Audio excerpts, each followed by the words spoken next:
Guys, welcome back to my channel. It's G here, and I am joined with Norwood Young here in Thailand. Now, if you don't know, I've been in Thailand for like a month, and I have been meeting some Black immigrants here, and I am so honored because Norwood is already famous. Hi, I'm Stephanie with Real TV Films here with Norwood Young. How are the BET Awards tonight?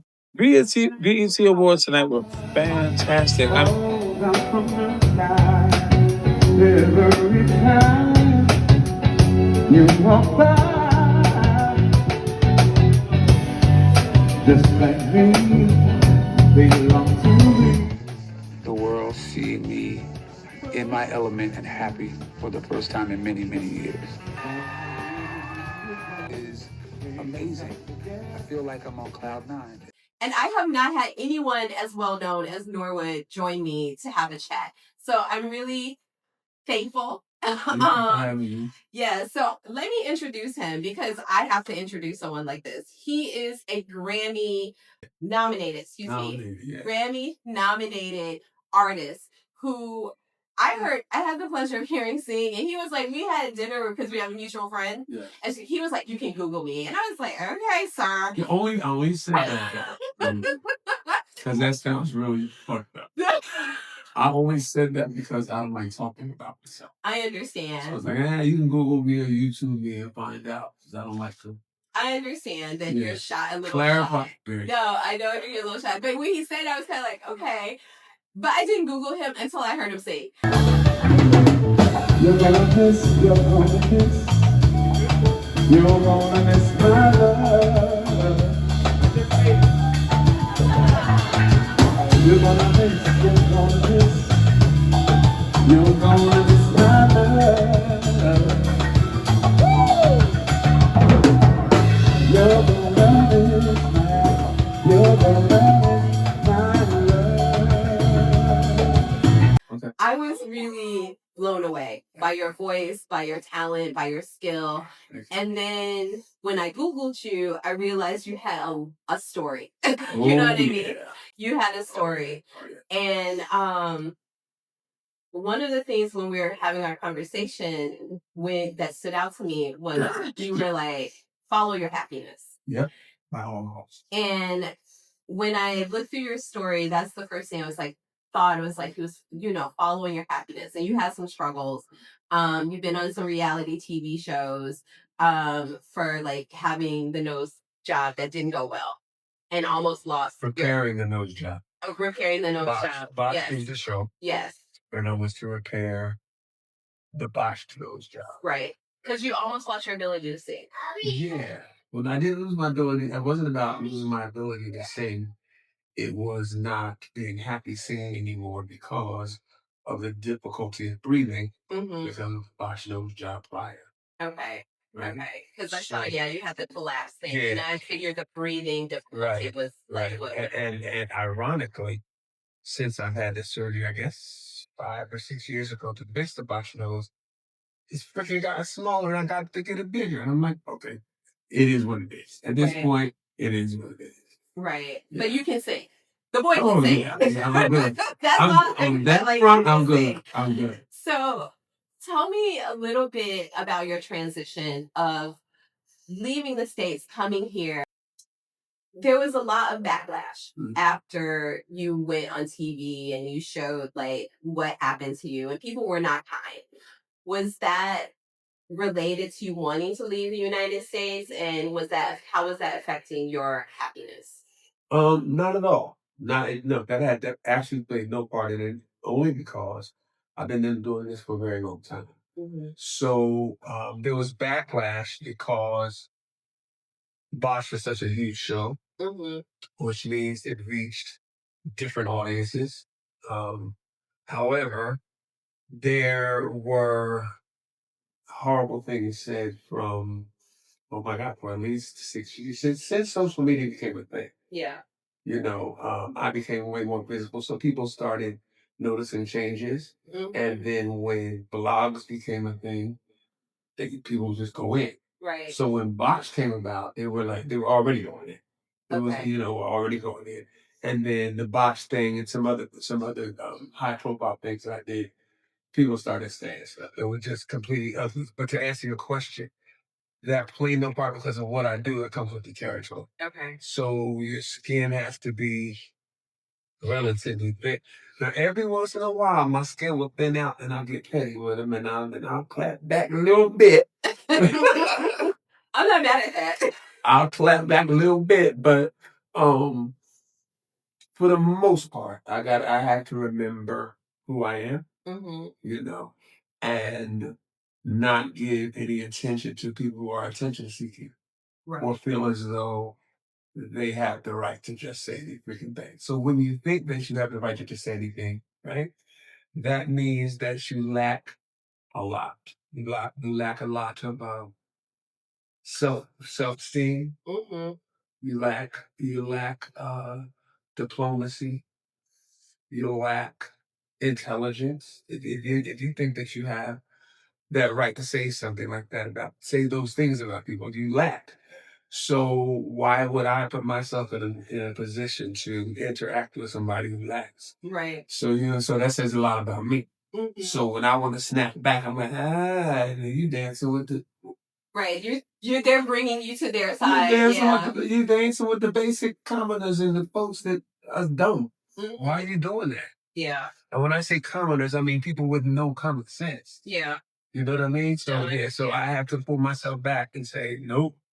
Let them say whatever the hell they want to say, no matter how hurtful. That makes sense. So what was the transition from the States to Thailand for you? Thailand kind of chose me. The transition was the most important thing. And there had to be a transition because I was no longer happy in America. Not because it was America per se. But that helped. I understand. And helped, especially now that helped. In fact, I moved out of the country the first time Orange Dude got to office. Okay. Yeah. The reason I actually left is because I bought a home in Los Angeles in a very, very prestigious neighborhood. And only whites and non-Orthodox Jews lived there for many, many, many years. I learned once I was in the house that I lived 5 or 6 doors down from where Nat King Cole used to live. Okay. Natalie is actually one of my best friends years later. But anyway, where Nat King Cole used to live, and the Ku Klux Klan burned a cross in his yard 50 years prior. 50 years, okay. 50 years prior. And during that time, Nat King Cole's manager, who was Jewish, had to put the house in his name. And when the Hancock Park Homeowners Society found out that Nat was actually living there and was actually the owner, is when the Ku Klux Klan came out of there. Oh, wow. And they stayed there and they, bought it out and what have you. So 50 years later, I bought a house right down the street, not knowing the history. I had no idea the history. Right. Until after I bought the home, people were saying, well, did you know this? I had no idea. But difference is, for me, 50 years later, after I purchase a house or decide to purchase a house, you end up with me out of my house because of whatever it is. So with that, I had to fight my neighbors. They brought court cases against me. I'll tell you why in a minute, or what the premise supposedly was. With Johnny Cochran, the late Johnny Cochran, pro bono, fought all of my court cases. Oh, wow. And I won them all. So I made history because now my home became a landmark. Okay. Okay, an international landmark. And I was named, so the name of my neighborhood was Hancock Park. Okay. So I went from being the infamous rock and roll artist that they thought I was, and they thought that because, all right, to be digress. When I first got the property, I was leasing, and I leased for 1 year. And the owner said to me, we want to sell the house.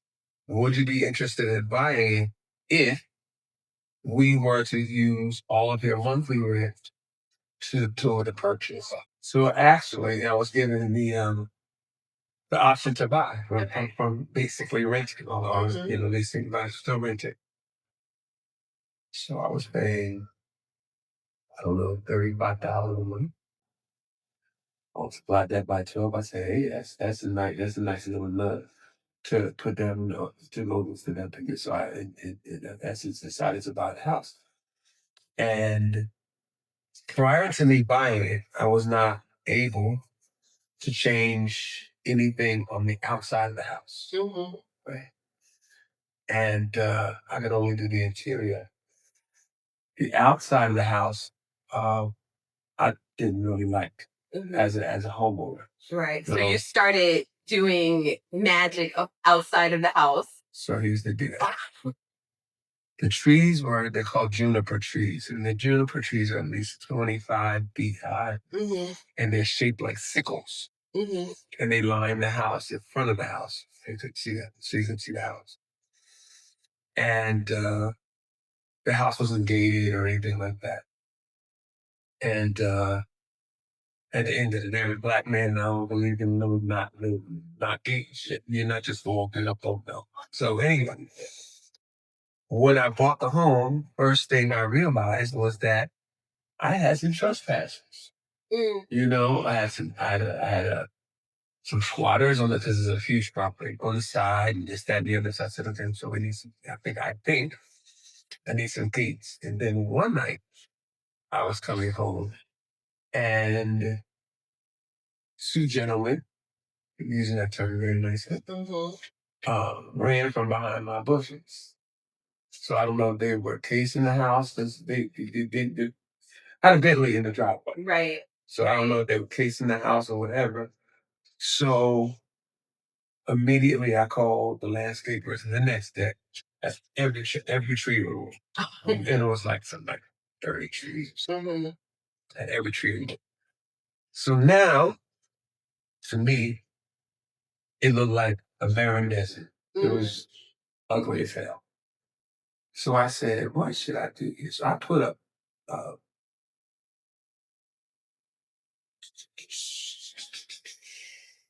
6 in this one. Statues of Michelangelo's David. Okay. So I put up 6 statues of David. I believe it was 6 at first. And the reason for David was because he's a biblical figure. Right? And he slain Goliath with slingshot. Yeah. Right? But David was a songwriter. He was a poet. You're like, he was modeled after me. Or I after him. Yeah. But so there were so many things in common in the sense that I had to slay so many things in my life. Yeah. So I can relate to, that reference. So it had nothing to do with him being naked. I didn't even, it was naked. You could see that. Yeah. But that wasn't my motivation. So the neighbors started going in. So I gated the property, put a big old white gates, painted the whole house white. And had yellow cord was in the front of the gate. The neighbors then started going crazy. I mean, crazy. They started paintballing my house, shot bullets through the windows. So, I want to be clear. This is in a neighborhood where you were paying $35,000. Yeah, but I was business. I know, but like. Well, all right. So let me digress. Let me cut you off. Yeah. The reason why they did it is because for the first year I leased the house. Yeah. So it's like they thought I was this rock and roll dude. Oh, he's not gonna like it. It's us, and then he'll be out of here. So when I bought the house, one of the prerequisites with the owner was I don't want it to go on the market. Okay. Right? I don't want to deal with real estate agents. I don't want to deal with escrows. Not this. No, it has to be straight up cash between us. Right? Yeah.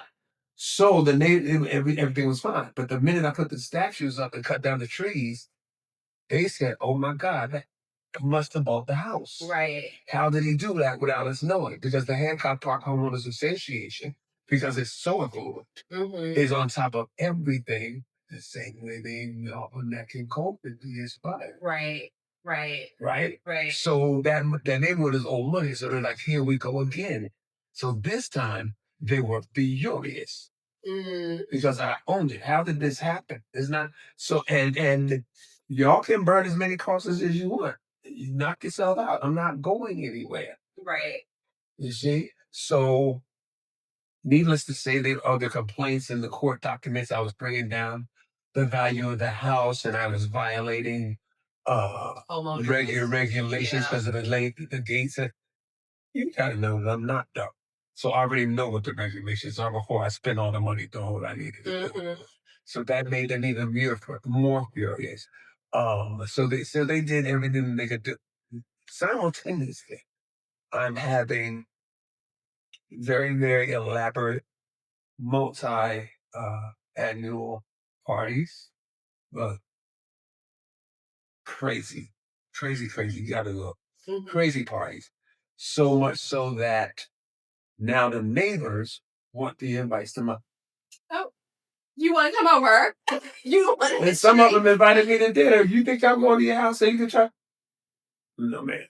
So consequently,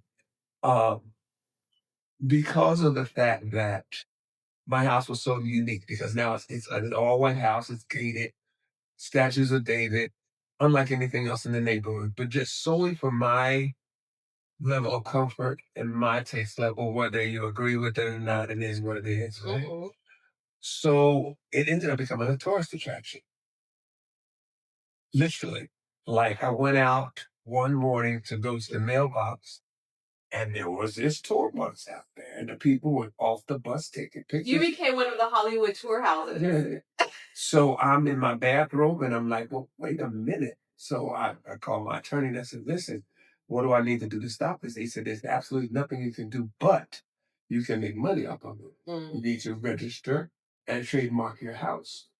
So in order for them to do that, they must pay you. Okay. So I had 4 companies paying me $25,000 a month. Nice. That's $100,000 a month. Yeah. Just because the folks want to take pictures. So what ended up happening is what happened. Property value went up. Right? So now it's that it's young with corporate now. People are calling it the House of Davids and this, that, yeah, blah, blah, blah. So one of the prestigious publications in LA called LA City Beat honored me in a ceremony. That's also an actually Natalie Cole came in and yeah, you can see it. Oh, I'm here to support my brother, Norwood Young, and give glory to God and what God has done. That it's a great moment in time for him to be named the King of Hancock Park. He deserves it, and it's a celebration. Of royal subjects, His Majesty was more than happy to receive the high honor. Wow, first of all, I'd like to say that I'm elated to become King of Hancock Park. When I moved here, I had no idea of the history of the neighborhood. I didn't know that Nat King Cole lived on this very street and that the neighbors actually tried to have him removed from the house. And when he wouldn't leave, they vandalized his home. They shot bullets through his windows. I moved here 30-something years later, and the same exact thing happened to me.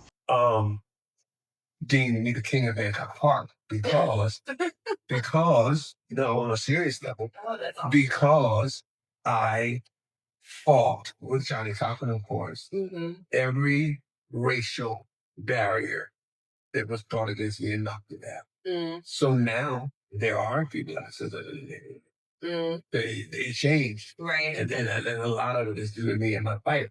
And the deal is, at the time, I did not associate it with racism. I didn't. That's not how I was raised or how I grew up with. So I didn't really associate it with racism. I just I really thought it was people who just disliked Like my taste. Yeah, like your taste, rock and roll people, like whatever. And so I am extremely happy that, even though it was unknown, that in hindsight, I broke some barriers and made some history. That is awesome. Yeah. That is awesome. Yeah. And what happened to the house? You sold it or? Yes. All right. So what happened was, so I've got Rolls Royces and Bentleys and Navigators and Mercedes and da da da da da da. and I'm notorious for my famous and infamous parties. People started, and I had not recorded because I was so caught up in the house stuff. I hadn't recorded in maybe 4 or 5 years. Okay. Right? So I decided that I wanted to start music again and start singing again. But people were so enamored with the lifestyle, right, that there was little to no interest in the music, right? To a point where, here we go, when, was it LA City Beat or the LA Times? Because when I moved in and bought the house, I was on the cover of the LA Times. Okay. When I sold the house, I was on the cover of the LA Times. So all of this is like really huge. Nothing that I was expecting. I couldn't garner this a much amount of free press if I wanted to. Right. So what was going on is it was LA City Beat. When they deemed me King of Hancock Park, there was an article.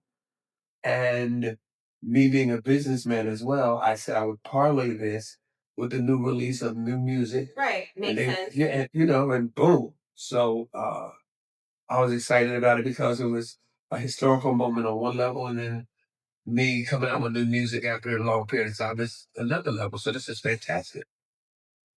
When the article came out, it was all about the house, all about the parties, all about the clothes, all about the everything. Nothing about that. And at the end, it was the last sentence says he has new music coming out such and such in the day.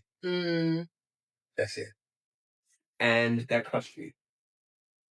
And it made me start doing soul searching. Because the stuff is not where my happiness lies.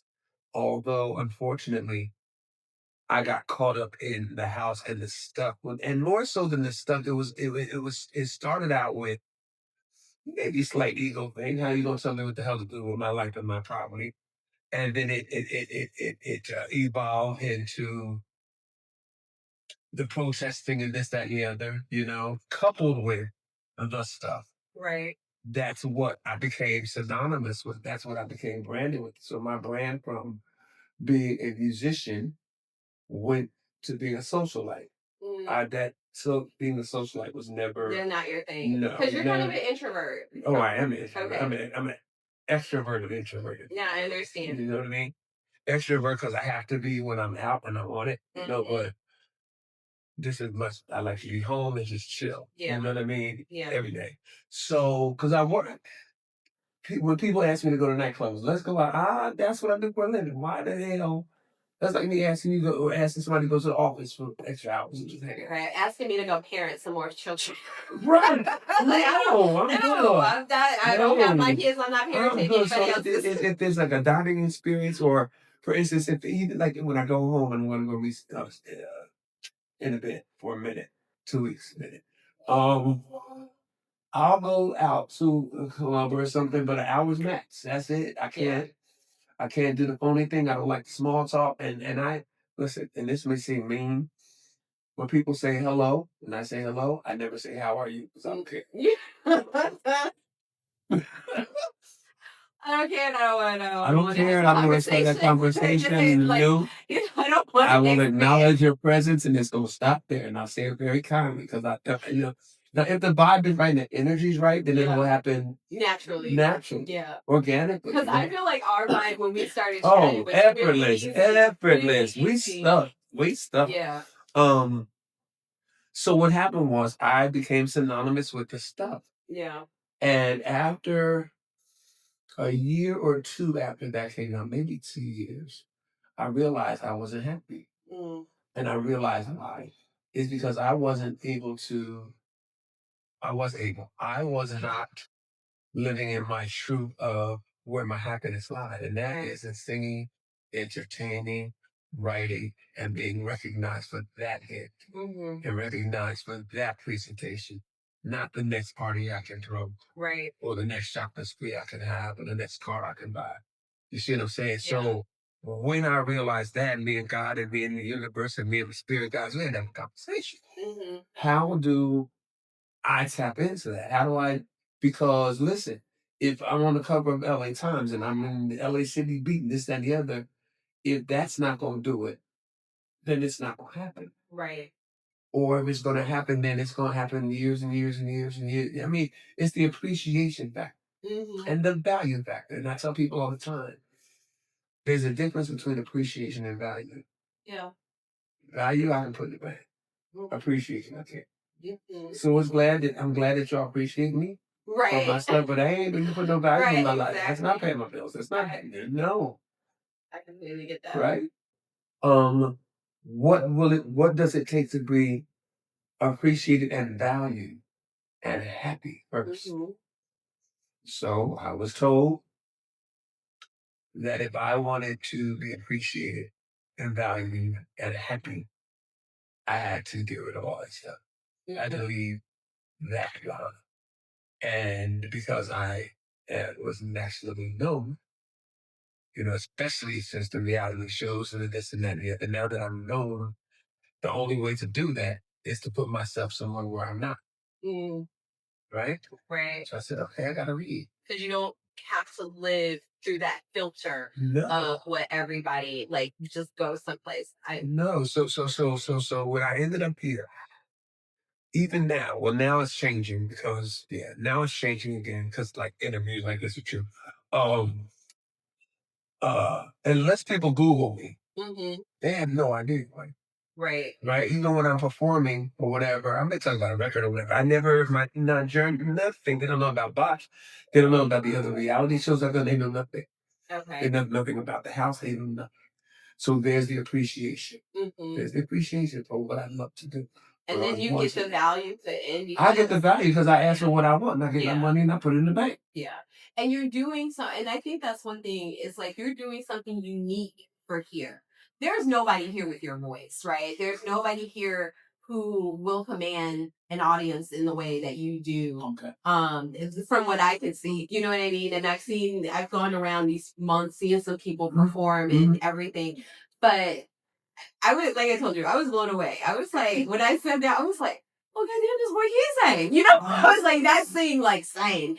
And so, and your range and everything. So, and that's what it's from. It's like, okay, now I have to understand a little bit about his story, because why aren't you on the national world stage? Because you have that. I know, but you know what I mean? Of course I didn't know that at the time, but I was just like, he really can, you could be that level of performer from the way you sing. I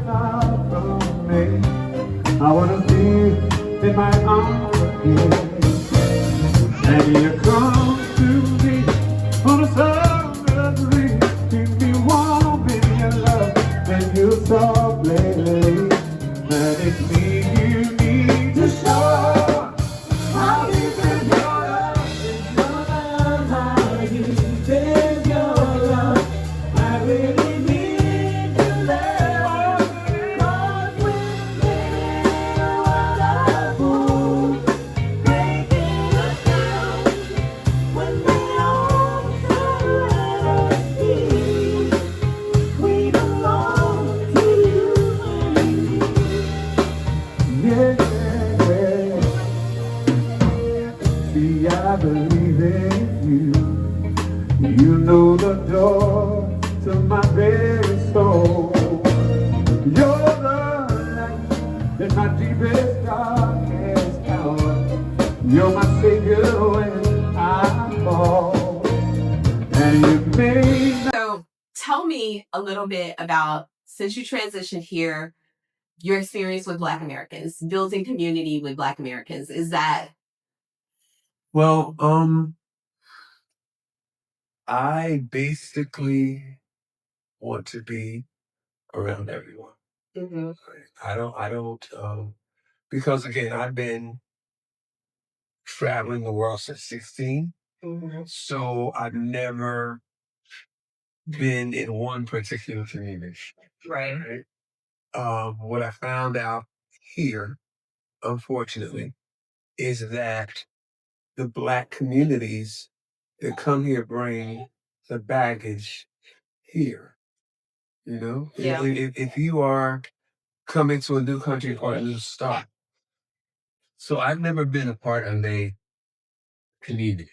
And Well, you've been a part of a community, but a broader one in the sense of not just like. well, no, I've never been a part of the Black community. I've never been a part of, I've never been a part of a particular community. Mm, Like, for instance, unfortunately, a lot of Black people don't go past Jamaica. So that's that community. You understand what I'm saying? There's a community of folks who don't do certain things. There's a community of folks who only do certain things, right? Yeah, I understand. I've been around the world. I travel, so there's not one. Mm-hmm. You see. So, however, there's nobody more blackity black than me. Trust me. And I even say in my show, Black Lives Matter. All lives matter, but Black Lives Matter. Right. And I also talk about how being so blackity black, I don't understand how my best friend is a white woman from Dublin, Ireland. I don't get it, but it is what it is. Because for me, it's more vibration, more frequency than the color of the skin. So I was saying how I'm there's nobody more pro black than I am, right? Pro black in my heart, not pro black in my head, in the sense of the crack that Black Americans have gone through. Mm-hmm. You see, and you find, because I'm sure you've met some of the people who are building groups and doing things to bring the Black community together. And we talked about this before. A friend of ours that I met since I've been here, who is not Black, who had a discrimination experience with some of the groups. Discrimination. All right, so this woman looks Indian. She looks blackish. She does look blackish. She looks like a biracial Black woman. Right. So she went to one of these meetups or events, and the administrator of the group, one of the administrators of the group, walked up to her and said, "Are you Black? You don't look Black. Are you Black?" And she says, "No, I'm not Black." She says, "Oh, hmm. And she said, "Oh, this is a business for Black people." So the people person we know, she was uncomfortable. She left. Then there was another incident where a Thai woman experienced something very, very similar. Now, what I don't understand about that is how we're going to come to someone else's country, the Thai country, and the Thai, not someone else's country, a Thai woman's country, and come in and tell them that they can't come into a place that, how does that even make sense? Yeah. And the irony of it is, G, is that we have been victims of just that. That particular situation and those situations, and yet we turn around and become massa. Yeah. Let that sink in. No, and I think that's the part of like we as Black Americans, and I was mentioning to you, like, my experience when I left the United States, it wasn't running away from, like, I guess, racism, but I've always been around my community that I made for myself in the States was very multi-ethnic, very, like, gender fluid, you know what I mean? All of those things. So coming abroad, I wanted more of that. And when I was in Guatemala and like even Paris, like you're French first. Whereas in America, you've always been Black first, you know? Oh, for sure. And I think that without deconstructing that as a Black person, when you go abroad, like you said, you carry all that stuff with you. And then you end up making drama, not just with the people in that country, especially when it comes to a brown country. Like, don't go to a brown country. Like, I understand if you're in Italy or like, you know, because like it's so racist there. But you're in a brown country, give them the same grace you would want in any brown country. And so it's interesting to see the drama, not only like you're describing, they're being discriminatory towards other Asian brown people, but then they create drama within their groups. But it goes back to if you're moving somewhere for a fresh start, then the fresh start has to start with you. Mm-hmm. You can't have the same mindset and the same paranoia. Yeah. You know, that you've had to take it someplace else, right? It's baggage, and it's terrible baggage. And not only against other cultures, they do it against each other. Yeah. And I'm a victim of it. Now I've been here 7 years. The same woman that kicked those people out came from me. And this is a Black woman. She's a Black woman. Okay. And she's been here 14 years.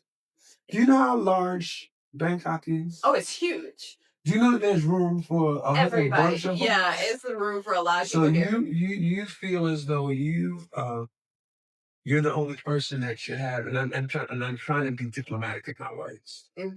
But you feel as though you are the only person that can proclaim their heritage, right? You're the only. When I say that, and I'll just say it. My brand is Hollywood Soul. Norwood Young's Hollywood Soul. That is my brand. It is copyrighted. Norwood Young's Hollywood Soul. Right? So all of my events are Norwood Young's Hollywood Soul Supper Club or Norwood Young's Hollywood Soul Super Soul Sunday. Conflict came in because she has, and I'm bumping, Soul Mama's Soul Sunday. Okay. Which is fine. Great. Fantastic. Right. Mine is Super Soul Sunday, and I stole it. I stole them over. Super Soul Sunday. Yeah, I said, oh, that's. I mean, but as Black folks, we've been saying and that's what I'm confused about. Yeah. I just heard through the grapevine, and here's the deal. I've heard it for years, and I ignored it. I didn't want to get into the K-pop. But then just 2 months ago, somebody says to me, "Oh, she said you stole," and I lost it. I lost it. I lost my shit, and I blasted her in the same room that she's. I got a lot of backlash from Ben on it, and at the end, but I don't care. Right. I live the way I did it. The way. I think that is sad, but it's also it's so sad. Yeah, it's also there's room for everybody. Yeah, there's room for everybody. And I think what's interesting is like a lot of times, and I see it like with expats in different places, or immigrants in different places, Black American immigrants specifically, is that we don't know how. We're always trying to sell something, right? We're always like going somewhere like, okay, this person's trying to sell Blackness in a certain sense, and like the idea of soul and blah blah, and that she wants a monopoly on that. But we create these like, why not join together? Why not? No. Here's the irony. Yeah. The irony of this is when I opened my supper club, right? Respecting her brand, which is totally different from mine. My brand is luxe. My brand is high end. My brand, although it's high end mentality, but most people do it for you. Right. Right. But it's not flip flops and shorts. It's not. But when I first opened my supper club, prior to opening up, I called her and said, "This is what I'm doing. Would you like to join me on some level?" The answer was no. Okay. You did what you. I did, and I didn't have to do that. No, I didn't have it. Our brands are totally, and in fact, I'm glad she said no because we wouldn't see eye to eye on things anyway. Yeah. You understand what I'm saying? And for instance, at any indoor event, or if I'm eating at your house, I'd like to be served on a glass plate. Period. If I'm going to an evening event at a venue, don't serve me on paper plates and plastic cups. Right. Because you obviously can't afford to pay the servers to wash the dishes. I went to the place to support. This is my first time being in that with them. That was 7 years ago. And I gave the server money for a plate. I'm not eating on a paper plate. Right. Or a plastic cup inside. Are you nuts? But that's my point. We're just two different people, and it's okay. It's okay. Yeah, there's room for everyone. There's room for everybody. But I did not disparage you in any way. I didn't, and so I said all that to say, unfortunately, we came here, I can only speak about here, and we bring that mentality, that crab mentality to Thailand. For what? Yeah. They asked, listen, if you know this, you go to the mall, you hear our music. You get in the elevator, you hear our music, and not not only the newest stuff, but old school. Yeah, yeah. I went into when I first came here, I heard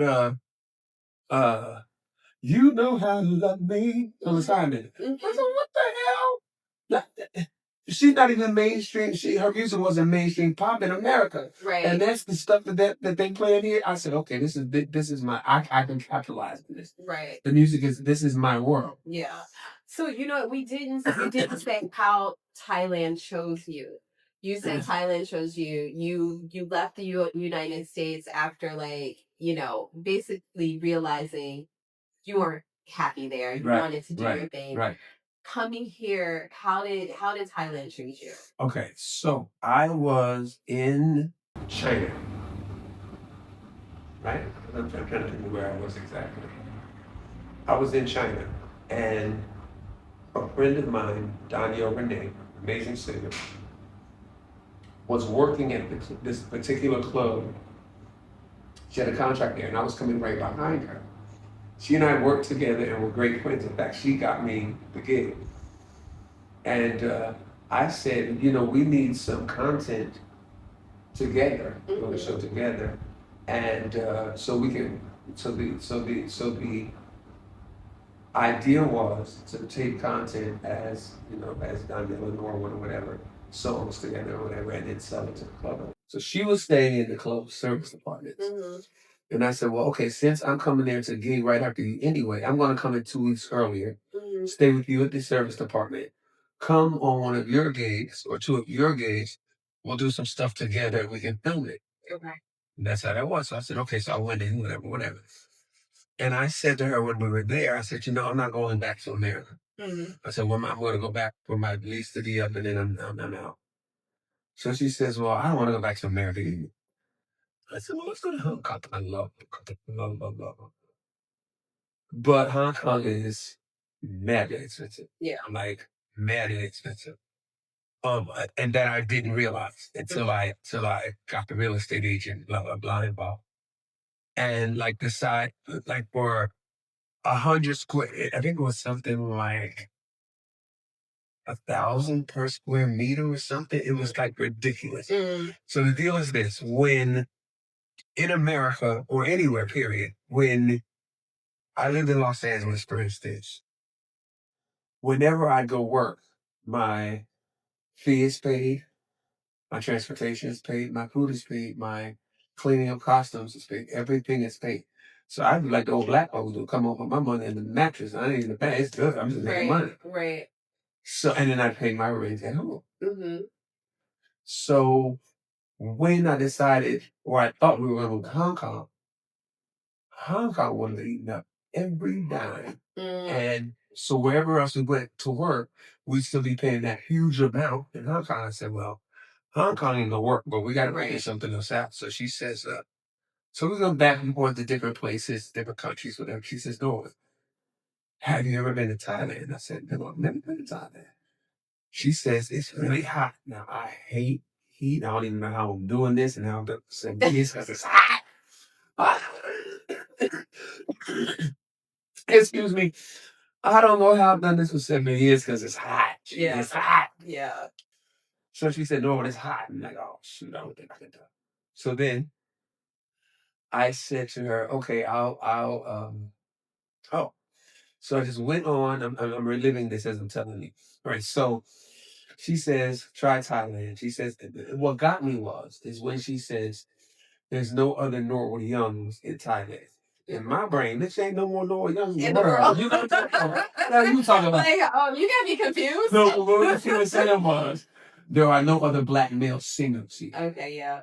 Right? And she was right. Yeah. At the time, there may have been one. Even now, there might be 3. Yeah. No. Maybe 2. Okay. Yeah. And women 5. But anyway, so she says there's no Norwood Young there. And then me being the businessman, I'm thinking, oh shoot, I want to be in the soul food. That's only the conversation. So I said, okay. So on her word, I started looking up condos online. with the virtual crap that online offers today, I looked and I found a condo that I liked. Got it. Never had been here. Never knew anybody here. Nothing. I got on the plane. Came to Thailand. Oh wow. Yeah, I love that. That's how it happened. Okay, I love that. And when I got here, yes, it was hot. Jesus. It is hot. It is hot. But it's so funny. I don't like the heat either. And when I told my husband I was coming here, he was like, you know how hot it's going to be. I'm happy we came in rainy season because it's not as hot. And so when I first came, I was like, okay, it's hot, but it's okay. It's doable. Yeah, it's doable. But then everyone's been like, oh, you haven't been here this summer. So we're like, it's hot. But that too is doable. You just have to, for instance, when it's that hot, I only go out when I have to. Yeah. Or I minimize my activity. Because by the time you do 2 or 3 activities in that heat, your ass is ready for a nap. Yeah, I imagine. Because that sun will drain. But you think about it, for hundreds and hundreds of years, these people have been flourishing in this heat. So it's just us, and this is acclimation. Yeah, that's true. So, but I love everything about this country. I am sure that in every country they have their own thing. Of course. But I got my own, and I'm minding my business. Of course. You understand? Yeah. Like, for instance, this is a brown country, technically. However, there's a lot of self-hatred going on within themselves because they all want to bleach themselves. Oh, yeah. I've seen similar that, to... yeah. No, and that's very true throughout Asia, and you do see colorism, especially in the art, even ancient art. You see like the people who are depicted as royalty, like much lighter skin, and the people working are in the shadows or they're darker skin kind of thing. So you do see that. And having been to India and China, bleaching cream is huge. But again, that's their own thing. Yeah. For instance, so the restaurant that we went to, the Italian restaurant, 90% of their employees are from Myanmar, which are English-speaking, darker-skinned people. Yes. And wonderful. I fell in love with that restaurant, but I also fell in love with the owner because that's her mindset. You see? So here's the deal, though. If Thailand was truly racist and not ignorant, they would not have allowed that to happen. They would never even allow her to have a restaurant. Right. They would never allow me to have Hollywood Soul Supper Club. Right. You understand? So there's just a learning curve. You see what I'm saying? So I took that the biggest downfall in Thailand will be if we come here with that mentality, with American mentality.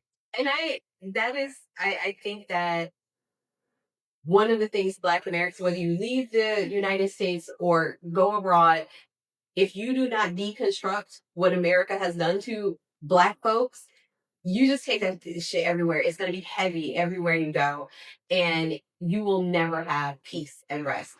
So is that what inspired you to do your own group that you were mentioning before? Like you have your own kind of social group? United Bangkok Socialites. Yes, because, all right, so United speaks for itself. We're in Bangkok. And socialites means socializing with all. United socializing. You see, so if you're offended by the term socialites, you're not my people anyway, because you're going someplace else. You see what I'm saying? So I was very strategic within the title even itself. Yeah. Right? If you get in where you fit in, and if you're skydiving and things of that nature are not your thing, then you don't belong here. Right? But it's not because you're skin color. Right. No, it's interest-based. It's, like what we have. Finding my like-minded people all the way across the board, and it does not matter. Here's the deal. I do totally understand groups that are for Black people, technically.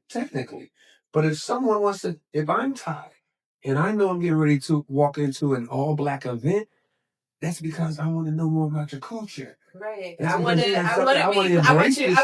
be what I want to get some. How do I do that? Yeah. You don't have to invite them to the cookout, but you don't have to kick them out. Right. You understand? And to me, it hurt me. It like literally hurt me. Yeah. No, and it's funny because I saw a thing where it was like I can't remember what country it was in, but I think it was like India. I can't remember exactly, but someplace like that where it was brown people, and it was like a Czech club where they wouldn't let those people into that club. The countrymen couldn't go. It was like, oh no, you can't come in, and you're not Czech or whatever it was. And it was just like, yes. And I was just like, that's crazy. And of course, Black folks on social media were talking a lot about this, and they were but to hear and think that we would do that in someone else's country to those people is maddening. It's maddening. It's crazy. And it's really an Because unfortunate. I would shut your ass down. No, it's really The unfortunate. club would be shut down. Yeah, no, it's really unfortunate, and you shouldn't. You shouldn't do that anywhere. But you definitely shouldn't go to someone else's country and be like, "Oh, you can't come into this space because there's only Black folks there." Yeah. But here's the deal. That mentality is only because you did not deconstruct from America. Yeah. You see what I'm saying? We had because in America, and rightly so, we've had to band together in such a way We had because no we were choice. treated that way. Yeah, we had no choice. Whites only. You Yeah. know, so we, you know what I mean? But don't bring it here. Yeah. Don't bring it here. No, I agree with that. I mean, In your path to happiness, Mhm. what was the biggest change for you coming here to Thailand and being able to like live in your truth again? Loaded question. My path to happiness was my main objective. Mm-hmm. So there was no alterations or nothing that I had to do to find my way. Right. I just showed up and existed. I played by the rules, and and that's the thing that I don't understand. If we would just relax and exist, there's not and let it dictate to you what it is. There's no thing. Yeah, not It's- trying to control it. You it's just just lived in in- your truth and you Listen, did you're that. in another country, Yeah, and just show up as your authentic self and be appreciated for that. And yeah. because what happens is they can smell when you're not authentic. Mm-hmm. Because, like I said, some of the most poor people here are the most happiest, and that's because they're their authentic self. Mm-hmm. So when you're not authentic, they can smell it a mile away. They don't want to mess with you, Yeah. and that's why I said a lot of the community, Black community, won't last here. Mm-hmm. You're right. Because you can't last with just the Black community. No, You have absolutely to. Yeah. not. Yeah. And their existence can be so regal, but it can also be so raw Mm-hmm. that it will be intimidating. Yeah. Like, for instance, case in point,